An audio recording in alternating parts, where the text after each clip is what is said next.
24시간 경비 체제를 갖춘 예술가들을 위한 주거단지. 구석구석 설치된 비디오 카메라. 모두가 서로를 아는 끈끈한 공동체. 완벽하게 안전해 보였던 곳. 그러나 바로 이곳에서 한 어린 소녀가 대낮에 사라졌고 그 이후에 일어난 일은 도시 전체를 충격에 빠뜨렸다. 젊음이 실수로부터 지켜주지는 않는다. 누구나 한 번쯤은 잘못을 저지른다. 하지만 부모가 자기 딸을 의절할 만큼 끔찍한 짓을 저지르는 사람은 그리 많지 않다. 2015년 모두가 메디라고 부르던 메디슨 미들턴은 얼마 전 생일을 맞았다. 가족의 외동딸로 캘리포니아주 산타크루즈의 독특한 장소인 테너리 주거단지에서 부모님과 함께 살았다. 이곳은 창의적인 직업을 가진 가족들을 위해 특별히 조성된 로프트 스타일의 저렴한 주택단지였다. 극장, 미술 작업실, 댄스홀 등 모든 것이 단지 내에 있었다. 내부 벽은 차분한 색조로 칠해져 있었고 복도에서는 페인트와 나무 냄새가 났다. 저녁이면 창문 너머로 피아노와 바이올린 소리, 독백을 연습하는 여배우의 나직한 목소리가 들려왔다. 작지만 매우 화목한 공동체가 형성되어 사람들은 서로의 이름을 알고 지냈다. 이곳은 삶과 창작 그리고 미래의 예술가를 키우기에 이상적인 장소처럼 보였다. 단지에 사는 부부의 어린 자녀들은 마당에서 자유롭게 놀았고 서로 어울리며 안전에 대한 걱정이 없었다.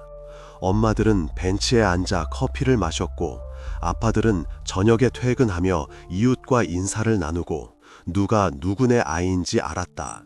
안전은 24시간 감시 카메라, 단지 전체를 둘러싼 울타리, 외부인 출입을 막는 입구 경비로 보장되었다. 정문 경비실의 경비원은 모든 주민의 얼굴을 알았다. 그는 고개를 끄덕이고 방문객을 장부에 기록했다. 모든 것이 시계처럼 정확하게 돌아갔다. 어릴 때부터 메디슨은 창의적인 능력과 재능이 뛰어났다. 연필, 사인펜, 아스팔트 위 분필로 그림 그리는 것을 무척 좋아했고 그림마다 자신만의 이야기를 지어냈다. 책상에 앉아 종이 위로 몸을 숙이고 열중한 나머지 혀끝을 내민 채 1시간이고 앉아 있을 수 있었다.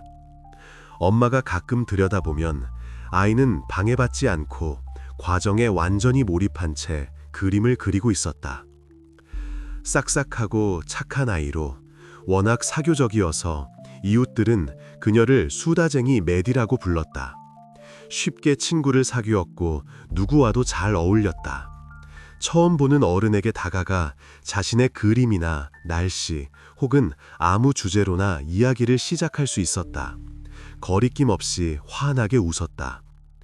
세상에서 늑대를 가장 좋아해서 늘 늑대를 그렸고 자기 방 전체를 늑대 그림으로 꿈을 꿨다. 침대 위 벽에는 이미 그녀의 작품 몇 점이 걸려 있었다. 늑대들은 달을 향해 울부짖고 숲을 가로질러 달렸으며 종이 위에서 노란 눈으로 바라보았다.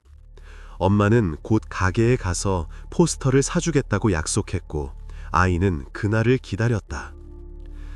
테너리 단지는 자녀가 있는 가족들이 선호하는 비슷한 건물들 사이에 위치한 조용하고 부유한 동네에 있었다. 거리는 깨끗했고 보도를 따라 나무가 자랐으며 아침에는 사람들이 개를 산책시켰다. 모든 것이 평온하고 규칙적이며 안전해 보였다. 미들턴 부부는 결혼 직후 이곳으로 이사했다. 조용한 삶과 딸을 키울 안전한 장소를 원했기 때문이다.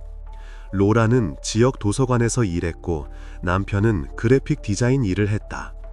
두 사람 모두 집에서 많은 시간을 보냈고 딸을 몹시 사랑했다. 2층에 있는 그들의 아파트는 그림, 책, 장난감으로 가득했다. 하지만 잔혹한 좌절이 그들을 기다리고 있었다. 2015년 7월 26일 일요일, 아침은 평소처럼 시작되었다.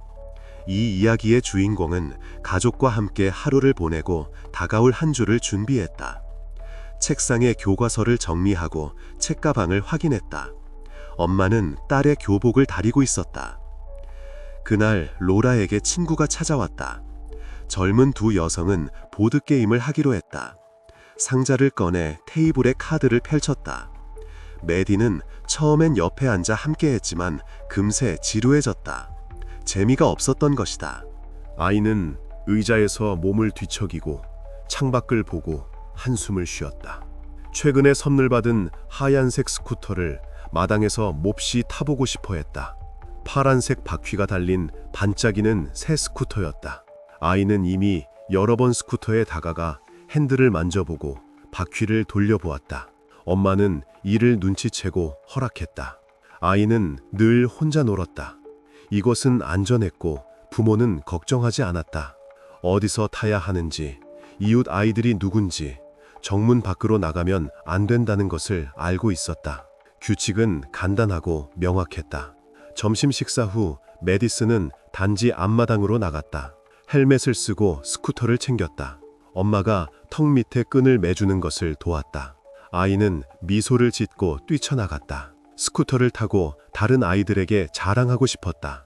어두워지기까지는 몇 시간이 남아 있었다.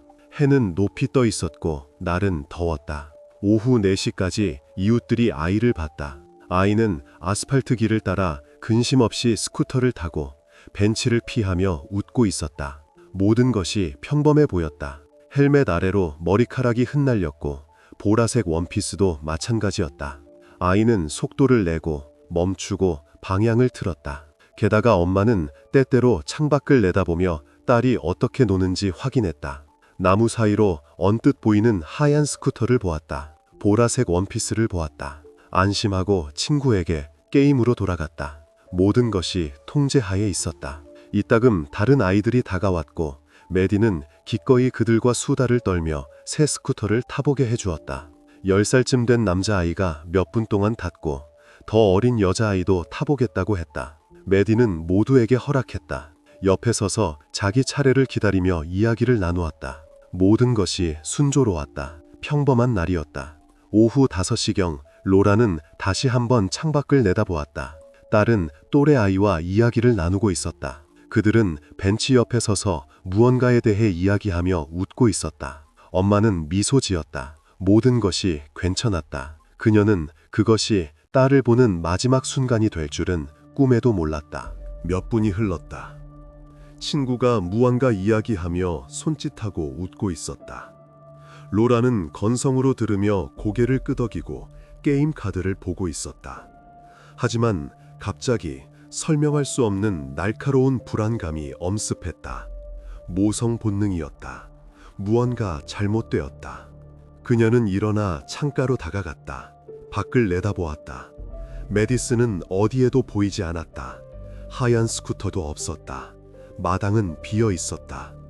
몇몇 아이들이 먼 쪽 벽에서 놀고 있었지만 그 중에 딸은 없었다. 여성은 밖으로 나가 딸을 찾아 모든 것이 괜찮은지 확인하기로 했다. 친구를 만나 잠시 옆으로 가서 이야기하고 있을 것이라고 짐작했다. 별일 아닐 거야. 금방 찾을 수 있을 거야. 하지만 젊은 여성이 마당으로 나갔을 때 그녀는 공포에 휩싸여 깨달았다. 아이가 정말로 없다는 것을. 어디에도.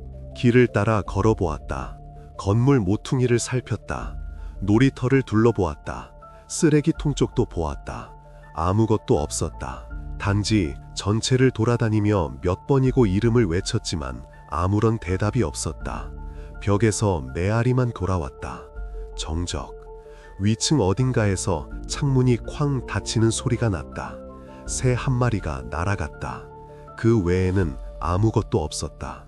엄마는 평정을 유지하려 애쓰며 공항에 빠지지 않으려 했다. 심호흡을 했다. 괜찮아. 근처에 있을 거야. 라고 스스로에게 말했다. 딸이 허락 없이 누군가의 집에 놀러 갔을 뿐이라고 계속해서 자신을 설득했다. 메디에게는 전혀 어울리지 않는 행동이었지만 아이는 항상 허락을 구하고 미리 말했었다. 하지만 다른 어떤 가능성은 너무나 끔찍하고 불가능해 보였다. 단지 내에는 약 100채의 아파트가 있었다. 여성은 아는 사람들을 찾아다니기 시작했다. 먼저 같은 층에 사는 사람들부터였다. 문을 두드렸다. 메디를 보지 못했냐고 물었다. 사람들은 고개를 저으며 안타까워했고 돕겠다고 나섰다. 그 다음엔 딸의 친구들과 반친구들에게 갔다. 이웃들에게 물었다. 대화마다 몇 분이 걸렸고 대답은 한결같았다. 아니, 못 봤어요. 아니, 라는 대답을 들을 때마다 불안감은 커져만 갔다. 미들턴 가족을 잘 알고 어린 자녀가 있는 모든 사람들과 이야기를 나눈 후에도 아이는 발견되지 않았다. 이미 1시간이 지났다. 그리고 1시간 반이 더 흘렀다. 해는 수평선 너머로 기울기 시작했고 그림자는 길어졌다. 모든 것이 매우 불안하게 보였다. 그녀는 경찰에 메디슨의 실종을 신고하기로 결심했다. 떨리는 손가락으로 번호를 눌렀다. 목소리가 갈라졌다. 하지만 당국은 서둘러 경보를 발령하지 않았다. 실종이 여러 필수 기준에 부합하지 않았기 때문이다. 교환원은 차분하고 체계적인 어조로 질문하며 정보를 기록했다. 그는 말했다. 기다려보세요. 그냥 놀이에 빠졌을 수도 있습니다. 엄마는 형사들에게 그날 딸이 무엇을 했는지 시간대별로 상세히 설명했다. 사진과 함께 의상을 포함한 자세한 인상착의를 제공했다. 실종된 아이는 별 모양 스티커가 붙은 무광 검은색 헬멧을 쓰고 있었다. 하얀 꽃무늬가 있는 가볍고 얇은 여름용 보라색 원피스, 하얀 운동화. 미들턴 부인은 마당에 없어진 새 하얀 스쿠터에 대해서도 언급했다. 파란색 바퀴, 파란색 손잡이. 이는 실종에 대한 꽤 설득력 있는 근거가 되었다. 수사관들은 메디슨이 새 스쿠터 타기에 정신이 팔려 단지 밖으로 나갔을 것이라고 추측하며 불안해하는 여성을 안심시켰다. 형사는 거의 무심한 듯 평탄한 목소리로 말했다. 그에게는 아이들이 도망치고 길을 잃었다가 나중에 발견되는 흔한 상황이었다. 통계는 그들 편이었다. 물론 이것 또한 위험했다. 여학생은 나이가 아주 어렵고 밖은 이미 어두워지기 시작했다. 도시는 비교적 안전했지만 그래도 혼자였다. 도로에는 차들이 달렸고 낯선 사람들도 있었다. 가출 가능성은 전혀 고려되지 않았다. 아이는 너무 어렵고 아무것도 챙기지 않았다. 옷도 장난감도 아무것도 없었다. 행복한 가정, 사랑하는 부모님, 모든 것이 괜찮았기에 도망칠 이유가 없었다. 당연히 여성은 백채의 아파트를 모두 돌아볼 수는 없었다. 너무 많은 시간이 걸릴 일이었다. 경찰은 저녁 6시경 단지에 도착했다. 형사 2명과 순찰경관 1명이었다.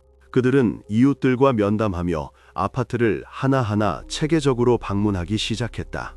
안타깝게도 사람들은 젊은 엄마에게 했던 것과 같은 대답을 했다. 딸이 어디로 갔는지 전혀 모르겠다는 것이었다. 어떤 이들은 그날 아이를 아예 보지 못했고 다른 이들은 오전에 봤지만 점심 이후에는 보지 못했다.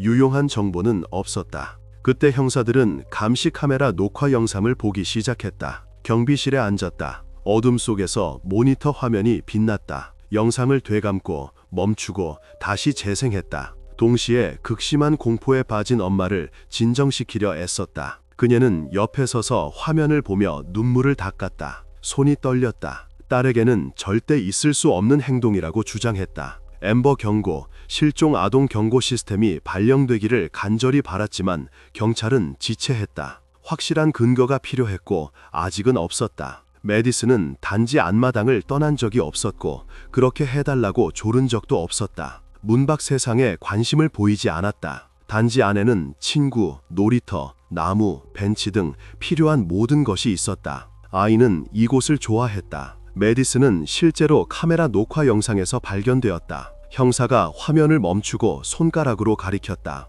여기 있군요. 오후 5시 7분까지 아이는 마당에서 스쿠터를 타고 잔디에 물을 준 후 남은 웅덩이를 피해 다녔다. 다른 아이들과 수다를 떨고 멈추고 웃다가 다시 출발했다. 하지만 오후 7분에 무언가 변했다. 무언가에 주의가 끌린 듯했다. 아이는 멈춰서서 고개를 돌려 한쪽을 바라보았다. 그리고 그쪽으로 천천히 서두르지 않고 갔다. 메디슨의 주의를 끈 것이 무엇인지는 미스터리로 남았다. 녹화 영상에는 보이지 않았다. 카메라는 비스듬한 각도에 설치되어 있었고 화면에는 마당만 잡혔을 뿐 아이가 간 구역은 보이지 않았다. 최악은 아이가 카메라 시야에서 벗어났다는 점이었다. 마지막 장면은 하얀 스쿠터가 건물 모퉁이로 사라지는 모습이었다. 그 후로는 아무것도 없었다.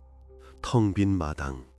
그네가 바람에 천천히 흔들리고 있었다. 더 이상 아무도 없었다. 주말에는 많은 단지 주민이 집에 없었다. 누군가는 친척 집에, 누군가는 별장에, 또 누군가는 그냥 하루 종일 시내에 나가 있었다. 아이가 떠나는 것을 본 목격자는 발견되지 않았다. 그 이후에 무슨 일이 일어났는지 아무도 보지 못했다. 이 순간부터 실종에 대한 의심이 확증되기 시작했다.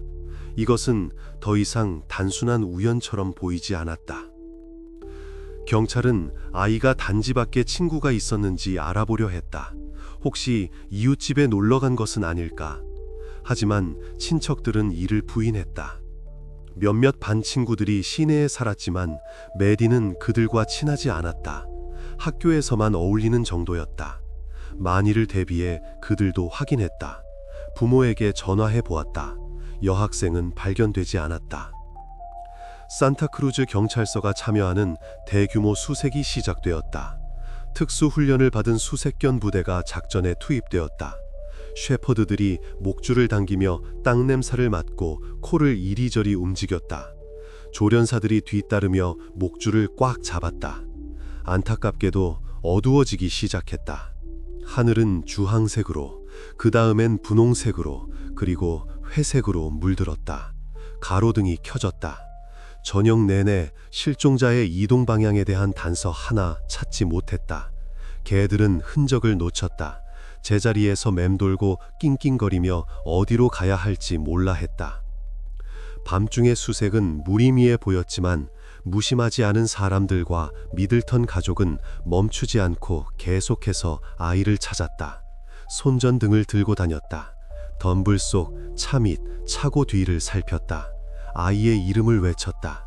대답은 침묵뿐이었다. 하지만 이는 결과를 가져오지 못했다. 아침에 수색작전이 재개되었다. 경찰견 부대를 포함한 약 50명의 경찰관이 수색에 나섰다.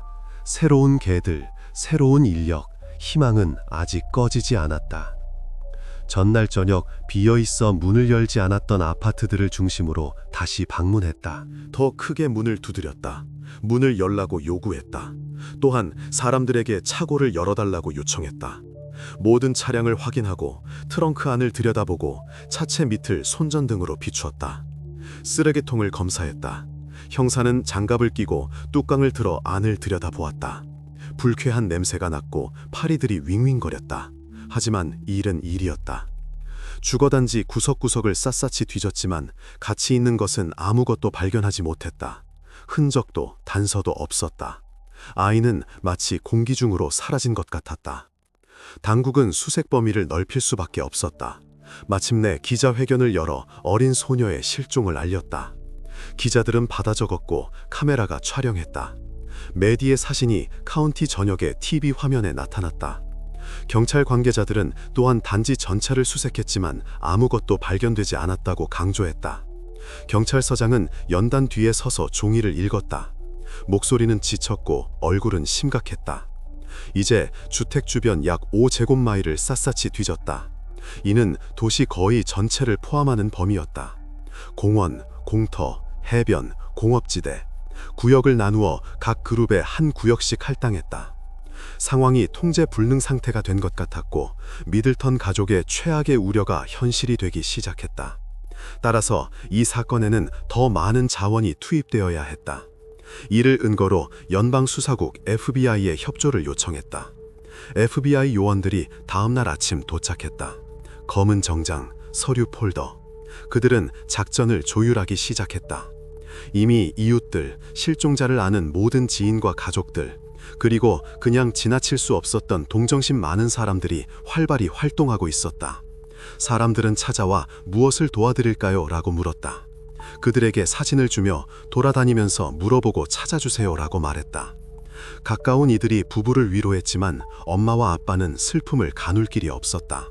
로라는 거의 잠을 자지 못했다. 눈 밑에는 다크서클이 짙었고 머리는 헝클어졌다. 남편이 그녀를 안아주었지만 그 자신도 무너지기 직전이었다. 그들을 진정시킬 수 있는 유일한 것은 메디가 살아있고 건강하다는 소식뿐이었다. 하지만 시간이 흐를수록 그럴 가능성은 점점 줄어들었다. 통계는 잔인했다. 처음 48시간이 결정적이다. 사실 부모는 단 한순간도 멈추지 않았다. 둘째 날 아침 경찰이 다시 수색을 시작했을 때 두 사람은 이미 감정적 긴장과 힘든 노동으로 지쳐 있었다. 먹지도 않고 물과 커피만 마셨다. 걷고 묻고 찾았다. 형사들은 여전히 아이가 납치되었다고 볼 근거가 없다고 주장했다. 그들 중 한 명은 폭력적으로 끌려간 흔적이 없습니다. 목격자도 없고 아무것도 없습니다. 라고 직설적으로 말했다. 아이가 그냥 실종되었고 곧 스스로 나타날 것이라고 추측했다.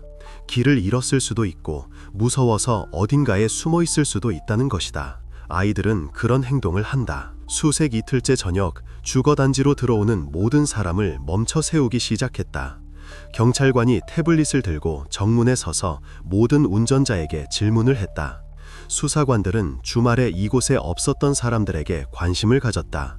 어디에 있었습니까? 누구와? 언제 떠났습니까? 언제 돌아왔습니까? 끔찍한 소식은 산타크루즈 전역으로 퍼져나갔다. 지역 뉴스 사이트는 기사를 게재했고 라디오는 매 시간 속보를 전했다. 시간이 흐를수록 점점 더 많은 동정심 많은 사람들이 실종 사건에 관심을 보였다. 수색에는 수백 명의 자원봉사자가 도착했다. 가족 단위로 지역 대학의 학생들이, 은퇴자들이, 그리고 그냥 돕고 싶었던 도시 주민들이 왔다. 또한 경찰은 1000건이 넘는 제보를 받았다. 카운티 전역에서 전화가 걸려왔다. 여기서 아이를 봤다. 저기서 봤다. 모든 제보를 확인해야 했다. 수십 명의 직원이 제보 확인에 투입되었다. 사무실에 앉아 전화를 받고 정보를 데이터베이스에 입력했다. 주소지로 순찰대를 보냈다. 대부분의 제보는 거짓으로 판명되었다. 사람들은 착각하고 아이들을 혼동했으며 없었던 것을 보았다. 대중 사이에서 긴장감이 고조되었다. 사람들은 미들턴 부부의 딸에게 무슨 일이 일어났는지 알아내고 가족을 돕고 싶어 했다. 도시에는 불안한 분위기가 감돌았다. 부모들은 자녀들을 놀이터에서 놀게 하는 것을 꺼렸고 손을 더 꽉 잡았으며 주변을 더 자주 살폈다. 실종된 지 48시간이 냉혹하게 다가오고 있었다. 모두가 그것이 무엇을 의미하는지 알고 있었다. 이틀이 지나면 실종자를 살아서 찾을 확률은 급격히 떨어진다. 경찰, 자원봉사자, 심지어 아이의 부모까지도 잘못된 방향으로 가고 있다고 느꼈다. 엉뚱한 곳을 너무 넓게, 너무 멀리 찾고 있었다. 전략을 바꿔 단지 내 수색으로 돌아가기로 결정했다. 전체 구역을 더 철저히 검사할 필요가 있다고 판단했다. 무언가를 놓쳤을 수도 있고 엉뚱한 곳을 봤을 수도 있다. 모든 아파트를 하나하나 다시 확인하기로 했다. 지하 주차장도 다시 더 꼼꼼하게. 오랫동안 움직이지 않고 서 있던 차량들을 검사하기로 결정했다. 이 결정이 내려진 지 불과 1시간 후 경찰관들과 자원봉사자 그룹이 단지 지하에 위치한 주차장으로 내려갔다. 천장의 형광등이 깜빡였다. 습기와 휘발유 냄새가 났다. 콘크리트 벽, 구석 어딘가에서 물이 뚝뚝 떨어졌다. 여기서 한 형사가 먼 쪽 벽에 서 있는 크고 금속으로 된 쓰레기 수거 용기를 들여다보았다. 뚜껑을 들고 손전등을 비췄다. 그가 본 것은 그를 순간 얼어붙게 만들었다. 그리고 그는 급히 뒤로 물러서며 뚜껑을 닫았다. 즉시 모든 자원봉사자를 밖으로 내보냈다. 위로, 모두 위로 올라가세요, 당장! 이라고 외쳤다. 사람들은 영문을 몰라 서로 쳐다보았지만 지시에 따랐다. 구역은 노란색 테이프로 봉쇄되었다. 사건은 실종에서 살인으로 전환되었다.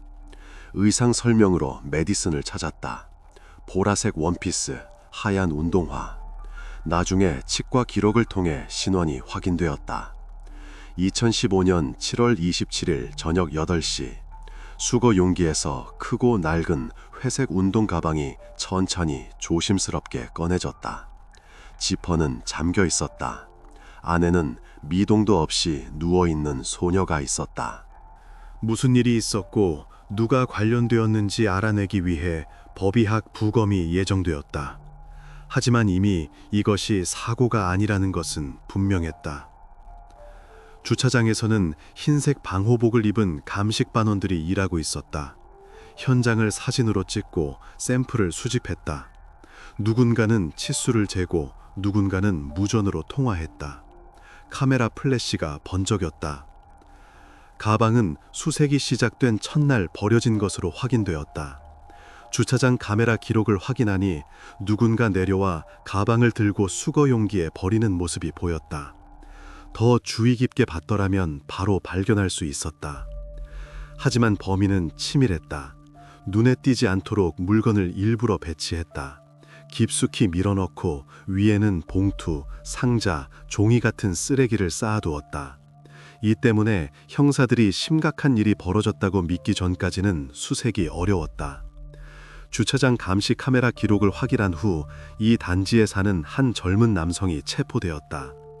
영상에는 그의 얼굴, 걸음걸이, 옷차림이 선명하게 찍혀 있었다. 가장 충격적인 것은 그의 나이였다. 용의자는 10대였다.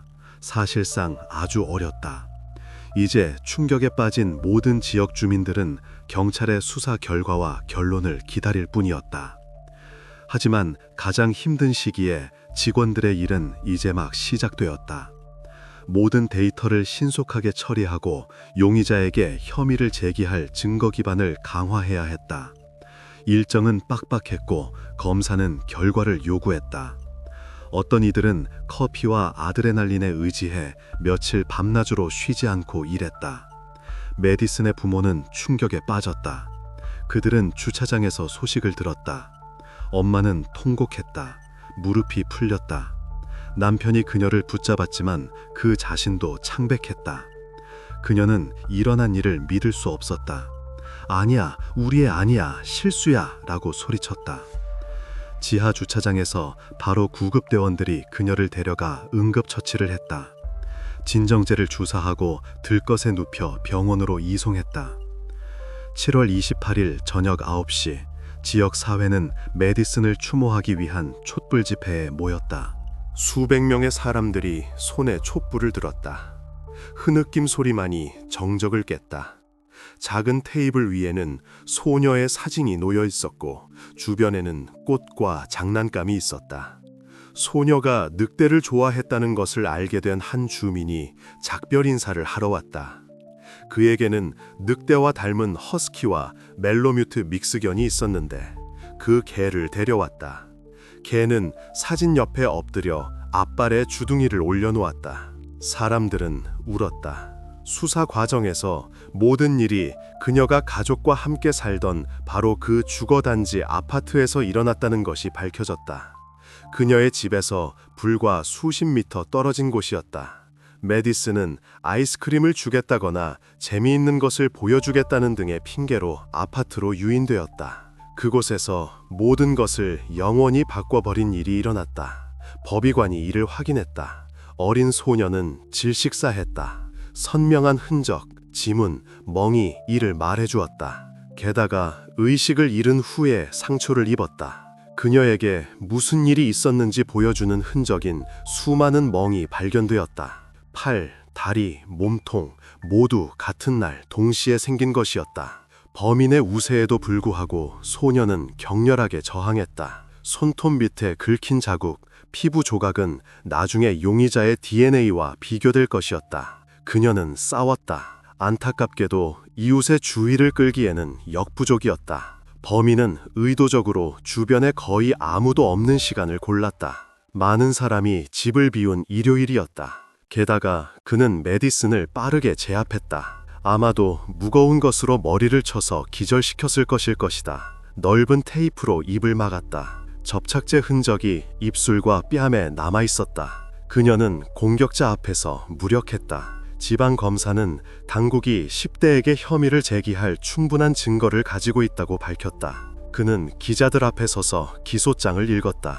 얼굴은 돌처럼 굳어 있었다. 저지른 범죄의 잔혹성을 고려하여 그를 성인으로 재판할 것을 제안했다. 이는 캘리포니아주에서는 드문 일이었지만 설레는 있었다. 하지만 아직 이 문제는 계류 중이었다. 양측 변호인단은 논거를 준비하고 있었다. 구금된 사람은 지인들이 모두 AJ라고 부르던 어린 에이드리언 곤살레스였다. 그는 지난 6년간 가방이 발견된 주차장 위 3층 아파트에서 살았다. 엄마와 단둘이 살았고 아버지는 없었다. 소년이 8살 때 이혼했다. 젊은 남성을 아는 모든 사람은 충격을 받았고 심지어 이 혐의가 실수라고 생각했다. 맞은편에 살던 이웃은 기자들에게 말했다. 그럴 리가 없어요. 그 애가 아니에요. 전 이 아이를 알아요. 그런 짓을 할 애가 아니에요. 에이드리언은 조용하고 마음씨 좋은 10대로 어머니와 함께 사는 예의 바른 소년으로 알려져 있었다. 항상 인사를 했고 나이든 이웃에 짐을 들어주었다. 이전에 법을 위반한 적이 없었고 의심스러운 무리를 피했으며 금지된 약물과 관련된 모든 것을 멀리했다. 담배도 술도 하지 않았다. 어떤 이들은 에이드리언이 우연히 소녀를 발견했을 수도 있다고 생각했다. 어딘가에서 이미 숨진 채 발견했을지도 모른다. 자신이 저지르지 않은 일로 비난받고 책임을 지게 될까봐 일어난 일을 숨기려 했을 뿐 사실 그는 무죄라는 것이다. 하지만 형사들의 생각은 달랐다. 증거가 너무 많았다. 가방에서 그의 지문이 발견되었다. 지퍼와 손잡이에 선명하게 남아 있었다. 친어머니가 이 운동용 가방을 알아보았다. 그들 집 창고에 있던 것이었다. 즉, 그들의 집에서 가져온 것이고 에이드리언이 가져갔다는 뜻이다. 하지만 가장 설득력 있는 증거는 그가 선을 넘었다는 것을 증명하는 흔적들이었다. 감정 결과 용의자와 100% 일치했다. DNA 분석은 의심의 여지를 남기지 않았다. 이 흔적들이 우연히 그곳에 있을 수는 없었다. 에이드리언은 어린 아이들과 쉽게 어울렸다. 요요 트릭을 보여주며 마당에서 1시간이고 서서 돌리고 던지고 잡을 수 있었다. 아이들은 감탄하며 쳐다보았다. 피아노 레슨도 해주었다. 그들 아파트에는 할머니가 선물한 낡은 피아노가 있었고 그는 꽤 잘 쳤다. 모든 이웃이 그를 신뢰하고 존중했으며 위험을 얼마나 가까이 들였는지 의심하지 않았다. 그에게 딸과 아들을 맡겼고 돌봐달라고 부탁하며 돈을 지불했다. 그는 책임감 있고 세심하며 인내심 강한 완벽한 베이비시터였다. 수사관들이 젊은 남성의 신상 정보를 조사하기 시작했을 때 즉시 불안한 신호들을 발견했다. 그것들은 항상 있었지만 아무도 주목하지 않았을 뿐이다. 그의 소셜미디어 페이지를 검토한 경찰은 지난 2년간 그가 게시한 수많은 불안한 글들을 발견했다. 그것들은 모호하고 무서웠다. 사람, 동물, 그리고 자신에게 해를 가하는 것을 암시하는 내용이었다. 가끔은 안에 뭐가 있는지 보고 싶어. 숨이 멎는 건 어떤 기분일까 궁금해. 고통은 우리를 살아있게 해. 10대의 허세였을까? 아니면 그 이상이었을까? 이제 그것은 불길하게 보였다. 최악의 우려를 확인시켜주는 증인들이 나타났다. 1년 전부터 연락이 끊긴 전 친구는 에이드리언이 수년간 자신의 개를 학대했다는 사실을 알고 있었다. 작은 테리어였다. 에이드리언은 개를 잔인하게 다루고 꼬리를 잡아당기고 옷장에 가두었다. 그는 거기서 쾌감을 느꼈고 웃었다. 친구가 개를 보호하려다 싸웠고 그 후로 다시는 어울리지 않았다. 몇몇 목격자들은 소년이 동물을 해치는 경향이 있다고 말했다. 그가 고양이에게 돌을 던지는 것을, 새를 잡아 해치는 것을 보았다. 하지만 아무도 당국에 신고하지 않았다. 10대니까 크면 나아지겠지라고 생각했다. 그의 친한 친구는 용의자가 여러 번 고층 건물에서 뛰어내리거나 다른 방법으로 자해하겠다고 위협했다고 진술했다. 그는 그 이야기를 차분하고 일상적으로 했다. 나 아마 언젠가 그렇게 할 거야. 친구는 심각하게 받아들이지 않았다. 이전에는 가끔 훔치기도 했다. 가게에서 사소한 물건들, 학교 탈의실에서 가방 속 돈 같은 것들. 가난을 핑계로 댔지만 그의 어머니는 그들이 무엇 하나 부족하지 않았다고 부인했다. 그들에게는 괜찮은 아파트, 식탁 위에 음식, 옷이 있었다. 부유하지는 않았지만 품위 있게 살았다. 경찰은 에이드리언이 주차장을 샅샅이 뒤지는 수색대를 유심히 지켜보는 것을 주목했다. 그는 입구에 서서 눈을 떼지 않고 바라보았다. 그는 옆으로 비켜서서 벽에 기댄 채 팔짱을 끼고 있었다. 그 전까지는 스스로 수색에 참여하겠다는 의사를 밝혔음에도 불구하고 말이다. 자원봉사대 구성을 발표했을 때 가장 먼저 와서 등록하고 자원봉사자라고 적힌 조끼를 받았다. 소년이 매우 긴장하고 있다는 것이 분명했다. 한 형사가 이를 눈치챘다. 에이드리언은 가만히 서 있지 못하고 발을 동동 구르고 주먹을 쥐었다 폈다 했다. 얼굴은 창백했다. 주차장 안은 시원했지만 땀을 흘리고 있었다. 경찰이 쓰레기 수거 용기에서 가방을 꺼냈을 때 소년은 얼어붙었다. 잠시 바라보더니 갑자기 자리를 박차고 뒤도 돌아보지 않고 뛰기 시작했다. 계단을 향해 거리로 뛰었다. 처음부터 그는 작전에 기꺼이 참여했지만 지하 주차장 수색에는 명백히 반대했다. 누군가 주차장을 확인하자고 제안했을 때 에이드리언은 거기엔 찾을 게 없어요. 제가 가봤는데 깨끗했어요. 라고 말하며 고집을 부렸다. 다른 자원봉사자들에게 단지 밖을 찾도록 선동했다. 이제 용의자가 동정심 때문에 이 모든 것에 관심을 가진 것이 아니라는 것이 명백해졌다. 그는 상황을 통제하기 위해 작전 진행 상황을 지켜보고 있었다. 수사를 혼란에 빠뜨리고 다른 방향으로 유도하기를 바랐던 것이다. 에이드리언이 도망치려 하자마자 그를 막아섰다. 2명의 경찰관이 그를 따라잡아 땅에 넘어뜨렸다. 수갑을 채우고 권리를 고지했다. 소년은 신문을 위해 경찰서로 연행되었다. 회색 벽, 금속 책상, 구석에 카메라 2대가 있는 방에 앉혔다. 그가 무언가를 숨기고 있다는 것이 분명했다. 시선은 불안했고 손은 떨렸다. 자백이 없고 형사들의 의심에도 불구하고 처음에는 10대를 압박하지 않기로 했다. 물을 권하고 차분하게 질문했다. 이는 나중에 변호사가 이를 문제 삼지 못하게 하기 위함이었다. 신문 절차 위반은 사건을 망칠 수 있었다. 또한 형사들은 소년이 스스로 모든 것을 자백하기를 바랐다. 때로는 겁에 질린 10대가 금방 무너지는 이 방법이 효과가 있다. 우선 에이드리언의 아파트를 수색했다. 어머니가 허락했다. 그녀는 복도에 서서 울고 있었다. 감식반은 체계적으로 일했다. 이곳에서 증거가 발견되었다. 에이드리언의 방 카펫, 이불, 침대 옆 벽에서 흔적을 찾았다. 그는 지우려고 했지만 서툴렀다. 얼룩이 남아 있었다. 면봉으로 채취하여 시험관에 담아 실험실로 보내 감정을 의뢰했다. 분석 결과 그 흔적이 메디의 것임이 확인되었다. 혈액형이 일치했고 DNA도 일치했다. 이제 확실한 증거를 손에 쥔 채 10대를 압박했다. 신문은 더 강경해졌다. 형사들의 의견에 따르면 에이드리언은 소년을 자신의 아파트로 유인했다. 소년이 그녀에게 아이스크림이나 강아지 혹은 새로운 게임을 보여주겠다고 제안했을 것으로 추정되었다. 어린 영혼이 지나칠 수 없는 무언가였다. 둘만 남게 되자 그는 시끄러운 음악을 켰다. 이웃들은 나중에 그의 아파트에서 록 음악이 들렸다고 회상했다. 그는 그녀를 덮쳤다. 가장 먼저 넓은 건축용 스카치 테이프로 입을 막았다. 그 흔적은 입술과 입가 피부에 남았다. 에이드리언은 잔혹했다.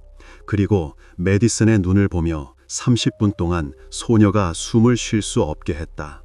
천천히, 단번에가 아니라 눌렀다가 놓아주었다. 다시 눌렀다. 그녀가 완전히 의식을 잃을 때까지. 희생자가 생명의 징후를 보이지 않게 되자, 움직임과 호흡이 멈추자, 그는 그녀의 무력한 상태를 이용해 자신이 원하던 바를 저질렀다. 그리고는 큰 스포츠 가방에 집어넣었다. 창고에 있던 바로 그 회색 가방이었다. 하지만 그녀를 아파트 밖으로 내가기 전 그는 소녀가 아직 살아있다는 것을 깨달았다. 헐떡이는 소리를 들었다. 희미한 숨결, 가슴이 오르내렸다. 그녀가 살아남아 아무에게도 말하지 못하게 하려고 범인은 부엌에서 칼을 가져왔다. 크고 날카로운 주방용 칼이었다. 힘껏 날카롭게 찔렀다. 튄 피가 벽에 묻었다. 이 때문에 아파트에서 흔적들을 찾을 수 있었다. 흔적은 많았다. 바닥, 가구, 심지어 천장에도 있었다. 핏방울이 멀리까지 튀었다. 하지만 이 상처조차 소녀에게 바로 치명상이 되지는 않았다. 심장은 아직 뛰고 있었다. 법의학자의 소견에 따르면 메디는 체위성 질식사로 사망했다. 쓰레기 컨테이너 안에서의 자세 때문에 정상적으로 숨을 쉴 수 없었다는 의미다. 옆으로 누워 있었다. 기도가 막혀 있었다. 턱이 가슴에 눌린 채였다. 그리고 소녀는 어둠 속에서 천천히 숨을 거두었다. 둘은 서로 잘 아는 사이였고 마당에서 자주 마주쳤다. 에이드리언은 동네 아이들과 놀아주며 마술을 보여주곤 했다. 그래서 메디슨은 AJ를 믿었다. 그가 부르자 그녀는 기꺼이 따라갔다. 의심하지 않았다. 범인은 그저 신뢰를 이용했을 뿐이다. 지방검사는 범행의 잔혹성 때문에 에이드리언을 성인으로 재판해야 한다고 주장했다. 열정적이고 설득력 있게 연설했다. 그는 이 10대 소년이 어린 나이에도 불구하고 사회에 매우 위험한 인물이라고 여겼다. 그의 자유를 영원히 제한하지 않으면 새로운 희생자를 낳을 뿐이라고 생각했다. 그가 다시 해를 끼칠 것이라고. 검사의 주장을 들은 후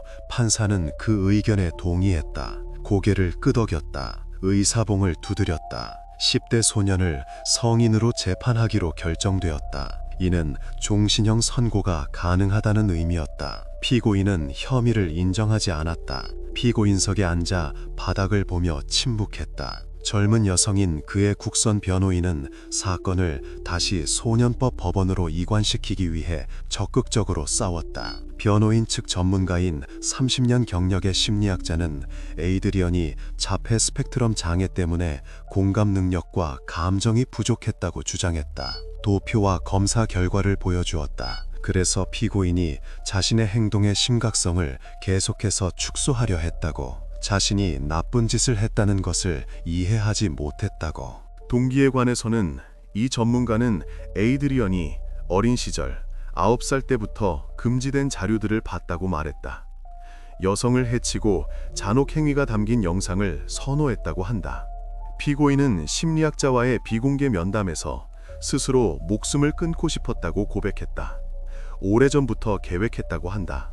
하지만 친밀함이 무엇인지 알지 못한 채 이 세상을 떠나고 싶지 않았다고, 중요한 무언가를 놓친다고 생각했다고 한다. 동시에 그는 매우 충격적이고 끔찍한 일을 저지르고 싶어 했다. 그 후에는 스스로 떠날 수밖에 없는, 그를 최종적으로 그 길로 밀어붙일 무언가를, 마지막 단계처럼. 검사는 이를 의심하며 강하게 반박했다. 피고인이 실제로 자해를 시도한 적이 없다고 지적했다. 손목에는 아무 흔적이 없었다. 약물 과다 복용도 없었다. 말뿐이었다. 검사는 이 이론을 믿기를 거부했다. 조작이라고 여겼다. 이전 몇 년간 캘리포니아주 법률에는 개정안이 도입되었다.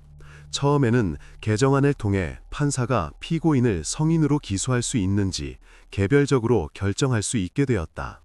판사는 사건과 정황을 검토하여 결정을 내렸다. 그 후 그 연령대의 청소년을 성인으로 기소하는 것 자체를 금지하는 새로운 법안이 통과되었다. 절대적으로 예외 없이 이 모든 것은 매우 논란이 많은 재판으로 이어졌다. 재판은 몇 달 동안 계속되었다. 변호인들은 신청서를 제출했다. 재판은 연기되고 미뤄졌다. 하지만 처음에는 에이드리언이 성인으로 유죄 판결을 받았다. 판사가 새 법이 발효되기 전에 결정을 내렸기 때문이다. 그는 가석방 없는 종신형을 선고받고 수감되었다. 불행히도 변호인은 여기서 멈추지 않았다. 항소를 제기했다. 10대 소년의 어려운 생활 환경을 언급했다. 어린 시절의 가정불화, 곤잘레스 가족이 겪었던 사회적 문제들, 가난, 고립. 피고인 자신은 떨리는 목소리로 종이를 읽어내려가며 시험에 떨어져 학교를 졸업하지 못했고 낮은 자존감으로 고통받았다고 말했다. 다른 학생들의 조롱에 시달렸다고. 그들은 그를 이상한 애, 꾀짜라고 불렀다. 피했다. 피고인은 또한 8학년 때를 포함해 자주 감독 없이 방치부였다고 진술했다.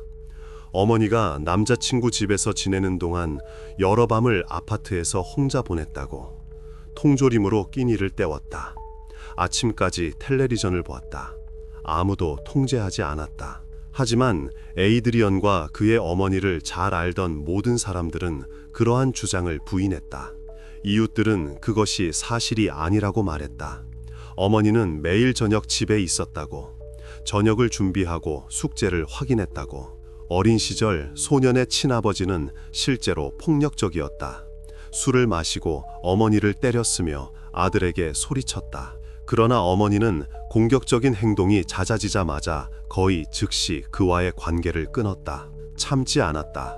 이혼 소송을 제기하고 접근 금지 명령을 받았다. 그녀 자신은 품위 있는 여성이었고 가족을 부양하기 위해 2가지 일을 하며 많이 일했다. 자식과 가족이 그녀 인생의 최우선순위였다. 에이드리언은 관심과 사랑, 보살핌 속에서 자랐다. 그녀는 모든 힘을 다해 그에게 괜찮은 삶을 제공했다. 대학 등록금을 모으고 책과 옷을 사주었다. 변호인은 계속해서 주장했다. 증인들을 내세웠다. 에이드리언의 어머니가 결혼 생활 동안 어려움과 싸웠다고. 스트레스를 풀기 위해 퇴근 후 저녁마다 술을 마시는 알코올 의존 문제가 있었다고. 하지만 번행 시점에는 이 모든 것이 이미 오래전 과거의 일이었다. 어머니는 폭군 같은 남편과 헤어졌을 때 술을 완전히 영원히 끊었다. 모임에 참석하며 버텼다. 검사는 자신의 주장을 고수했다. 날카롭게 반박했다. 10대 소년의 삶에 불미스러운 사건들이 있었지만 그것들이 일부 사람들이 겪는 사건들만큼 가혹하지는 않았다고. 많은 이들이 가난과 편부모 가정에서 자라고 부모의 이혼을 겪지만 그렇다고 잔혹한 범죄자가 되지는 않는다고. 에이드리언에게는 분명 그런 성향이 있었다. 선천적인 것이었다. 뇌의 무언가가 잘못 작동하고 있었다. 공감 능력, 양심, 처벌에 대한 두려움이 부족했다. 흥미롭게도 어머니는 아들의 행동에 너무나 큰 충격을 받은 나머지 법정에서 아들을 변호하기 위한 증언을 거부했다. 변호인이 그녀를 증인으로 불렀다. 그녀는 왔다. 증인석에 섰다. 하지만 못하겠어요 라고만 말하고 울음을 터뜨리며 자리를 떴다. 변호인은 계속해서 압박하며 항소를 제기했다. 법의 모든 허점을 이용했다. 이것이 결과를 낳기 시작했다. 주 대법원은 사건을 재심리하는 데 동의했다. 법원 판결이 완화될 것을 우려한 희생자 소녀의 부모는 행동에 나섰다. 체인 이닷 오알지의 청원을 만들었다. 서명을 모았다. 청원은 어린 나이를 이유로 범인의 죄를 감경하는 것을 막기 위함이었다. 수천 명의 동조자들이 서명했고 일주일 만에 거의 10만 명에 달했다. 사람들은 그는 종신형을 살아야 한다는 댓글을 남겼다. 하지만 불행히도 청원은 법적 효력이 없었다. 소용없었다. 며칠간 이어진 심리와 변호인 측의 여러 차례 항소 등 오랜 논의 끝에 주 대법원은 사건을 소년 법원에서 다루어야 한다고 판결했다. 새로운 법을 근거로 삼았다. 에이드리언은 15살이었다. 법은 그에게 적용되었다. 최초 판결은 재검토되었고 선고는 취소되었다. 비극이 일어난 지 3년 후인 2018년의 일이었다. 이때까지 몇 년 동안 에이드리언은 성인 구치소에 수감되어 있었다. 3×3m 크기의 감방, 철제 침대, 칸막이 없는 화장실. 그는 가장 어린 수감자였다. 안전을 위해 격리 수용되었다. 다른 수감자들은 약자를 괴롭히는 자들을 증오했다. 기회가 닿는 대로 해를 가할 수 있었다. 재심 결정을 지지하는 전문가가 여럿 있었다. 항소가 승인되기 9주 전 그들은 그들을 일련의 인터뷰를 진행했다. 그를 테스트했다. 그들은 이 청년을 청소년 범죄자 교화 프로그램에 매우 적합하다고 평가했다. 보고서에는 이렇게 썼다. 뉘우침이 보이고 저지른 일의 심각성을 이해하며 재활 의지가 있다. 교화 가능성이 높다. 심리는 2021년 4월로 예정되었다. 팬데믹으로 2차례 연기되었다. 그때까지도 에이드리언은 혐의를 완전히 인정하지는 않았다. 변호인의 조언에 따라 침묵하고 증언하지 않았다. DNA, 지문, 영상 등 그를 가리키는 반박할 수 없는 증거들 앞에서는 그리 중요하지 않았지만 말이다. 새로운 재판이 시작되기 전 에이드리언 곤살레스는 입장을 완전히 바꾸었다. 아마도 변호인이 그에게 현실을 설명해 주었을 것이다. 혐의 인정이 형량을 줄일 수 있었다. 그는 들었다. 제기된 모든 혐의에 대해 유죄를 인정했다. 일어서서 판사를 바라보았다. 유죄입니다. 유죄입니다. 유죄입니다. 라고 6번 말했다. 납치와 가장 끔찍한 범죄를 포함해 총 6가지 혐의가 있었다. 선고 공판에서 청년은 발언했다. 더듬거리며 종이를 읽어내려갔다. 저지른 일에 대해 뉘우치고 있다고, 그 심각성을 모두 이해한다고, 매일 메디슨을 생각한다고 전했다. 소녀의 가족에게 사과했다. 그들을 향해 돌아섰다. 그들은 첫 줄에 앉아 있었다. 어머니는 바닥을 보고 있었고 아버지는 주먹을 꽉 쥐고 있었다. 에이드리언은 저를 용서해 주세요 라고 말했다. 언젠가 그들이 자신을 용서할 수 있기를 바란다고 했다. 목소리는 떨렸다. 얼굴에 흐르는 눈물은 진짜인지 연기인지 말하기 어려웠다. 이에 대해 메디의 가족은 바로가 아니라 나중에 변호사를 통해 그렇게 하는 것, 즉 용서하려 노력하는 것 외에는 다른 방법이 없다고 말했다. 친척들은 이 고통이 영원히 자신들을 괴롭히는 것을 원치 않았다. 어떻게든 앞으로 살아가고 싶었다. 소녀의 어머니는 수년 동안 우울증, 불안, 외상 후 스트레스 장애로 고통받았다. 몇 주 동안 집 밖으로 나가지 못했다. 사람, 소음, 모든 것이 두려웠다. 건강상의 이유로 해고되어 일조차 할 수 없었다.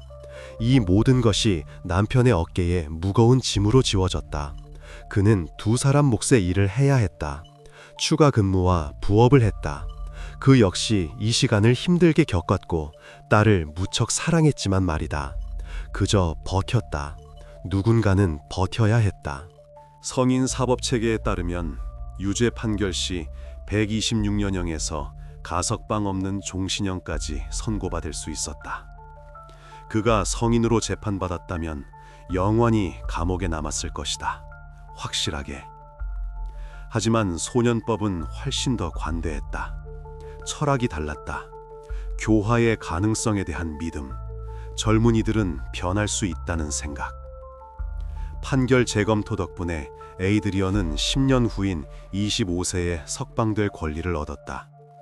어린 소녀의 생명을 앗아가고 돌이킬 수 없는 짓을 저지르고 납치한 대가가 고작 10년이었다. 그는 2025년에 자유의 몸이 될 수 있었다. 전문가, 바로 그 심리학자는 수감 중인 그와 여러 차례 면담했다. 에이드리언이 중범죄 재범 위험이 낮고 사이코패시가 없으며 치료와 재활이 가능하다는 결정을 내렸다. 당연히 이 모든 결정은 도시의 대중과 관심 있는 모든 이들을 분노케 했다. 사람들은 법원 건물 앞에서 집회를 열었다. 메디를 위한 정의를, 종신형은 종신형이다 라고 적힌 플래카드를 들었다.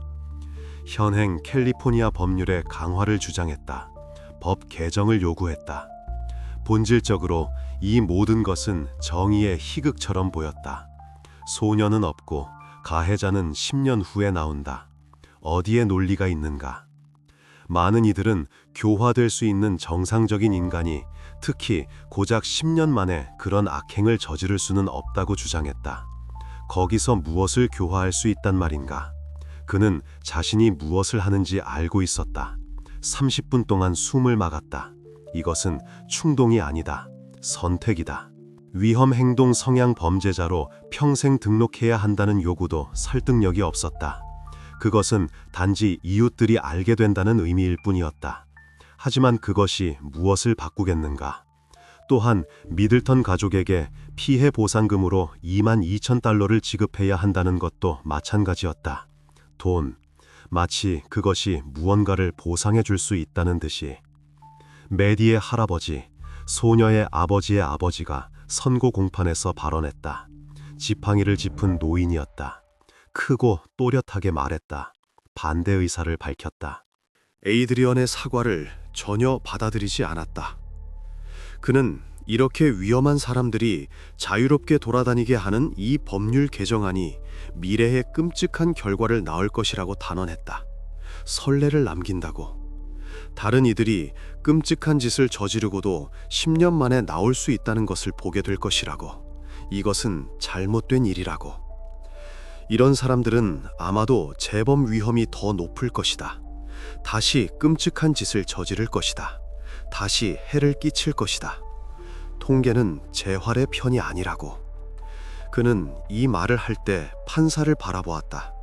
판사는 듣고 있었지만 결정은 이미 내려진 상태였다. 이 모든 비극적인 사건 이후 유죄 판결을 받은 아들의 어머니와 희생자의 어머니 사이에는 매우 긴밀하고 기묘한 유대감이 형성되었다. 두 사람 모두 딸과 아들을 잃었다. 한 명은 문자 그대로, 다른 한 명은 비유적인 의미에서. 에이드리언의 어머니는 아들의 행동에 너무나 큰 충격을 받아 그에게서 등을 돌렸다. 면회도 편지도 하지 않았다. 그의 전화에 응답하지도 않았다. 에이드리언의 어머니는 기자, 친구, 모든 이들에게 여러 번 말했다. 아들은 메디슨과 함께 제게서 떠났어요. 바로 그날이에요. 아들이 그 짓을 했을 때 저는 아들을 잃었어요. 제가 알던 아이는 사라졌어요. 희생자의 어머니 로라는 그녀가 아들이 저지른 일에 대해 책임이 없다고 생각했다. 그들은 마당이나 거리에서 우연히 마주쳤다. 처음에는 서로를 피했다. 그러다 대화를 시작했다. 두 사람은 서로를 지지했다. 그들 서로의 고통을 이해하는 것만큼 그들의 고통을 이해할 수 있는 사람은 아무도 없었다. 이웃들은 그들이 추모비 옆 벤치에 함께 앉아 있는 것을 여러 번 보았다. 침묵했다. 혹은 울었다. 그저 나란히 앉아 있었다. 희생된 메디슨을 기리기 위해 타나리 단지 마당에 추모비가 세워졌다. 지역 예술가가 만든 작은 청동상이었다. 달을 향해 울부짖는 늑대, 바로 그녀가 그리던 모습 그대로였다. 받침대의 명판에는 이렇게 쓰여 있었다. 메디슨 미들턴을 추모하며 우리의 수다쟁이 메디, 영원히 어린 모습으로. 사람들은 꽃과 장난감을 가져왔다. 누군가는 늑대 그림을 남겼다. 누군가는 쪽지를 썼다. 희생자와 가해자의 어머니는 종종 이곳에 함께 앉아 있었다. 마당이 텅 비는 저녁에 조각상을 바라보았다. 대화하지 않았다. 그저 함께 있어 주었다. 2025년 2월, 불과 몇 달 전 가석방위원회가 심리를 열었다. 이제 24살의 청년이 된 에이드리온은 신청서를 제출했다. 위원회 앞에서 발언했다. 자신의 뉘우침, 자기 성찰, 치료에 대해 이야기했다. 위원회는 에이드리온이 석방되지 않을 것이라고, 지금은 아니라고 판결했다. 그는 최소 2년 더 수감 생활을 해야 한다. 그 후에 다시 신청할 수 있다. 그리고 그렇게 계속될 것이다. 매 2년마다 새로운 심리. 그가 석방 허가를 받거나 감옥에서 생을 마감할 때까지. 불행히도 비극적인 사건은 여기서 끝나지 않았다. 메디슨은 모든 검사를 마친 후 화장되었다. 장례식은 조용하고 비공개로 치러졌다. 가까운 친척들만 참석했다. 그녀의 아버지는 딸의 유골을 차에 싣고 다녔다. 조수석 작은 유골함에 담아서. 그는 자신만의 방식으로 상실의 슬픔과 싸웠다. 유골함에 말을 걸었다. 하루가 어땠는지 이야기했다. 그것이 그에게 힘을 주었다. 그녀가 여전히 곁에 있다는 느낌, 완전히 떠나지 않았다는 느낌. 하지만 비극이 있은 지 몇 년 후인 2019년 쇼핑센터 주차장에서 밤사이 차가 도난당했다. 유리가 깨지고 차를 훔쳐갔다. 일주일 후 차는 버려진 채로 발견되었다. 텅 비어 있었다. 어딘가에 버려진 유골과 함께. 유골함은 없었다. 재는 흩어졌다. 미들턴 가족은 결국 그들의 유일한 가족의 마지막 조각마저 지킬 수 없었다. 그들로부터 그마저도 빼앗아갔다.